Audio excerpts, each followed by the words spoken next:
Shangazi, mbona chakula hamna humu ndani? God have mercy upon us.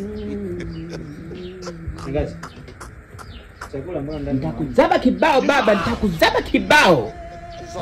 Mama utaamini. Sasa mimi nimefanya kosa gani? Wewe umepita hapa kama ng'ombe hapa wewe kwamba usalimie. Umeniona mimi hapa nikisiki nimekaa. Umepita umerusha miguu yako hapo na mindara yako. Umeingia ndani umetoka. Nani akupikia chakula? Kwamba chakula vya kula ndio salamu. Samahani, shikamani. Ndio unagundua sasa kwamba kuna mtu hapa anatakiwa nimsalimie. Haya, umemwona nani wa kukupikia wewe ndani? Na kuuliza umemwona nani wa kukupikia wewe ndani? Yaani mimi nianze kuhangaika, ninyamishe kiuno changu nikupikie wewe mtu mzima ambaye unaweza kujipikia. Toka ondoka hapa. Lakini wa kike nani wa kike hapa? Mimi ni wa kike. Mimi ni wa kike. Shangazi. Nitakuzaba vibao. Umenisahau? Potea hapa, ondoka. Kile tunasonga tu. Nimekwambia.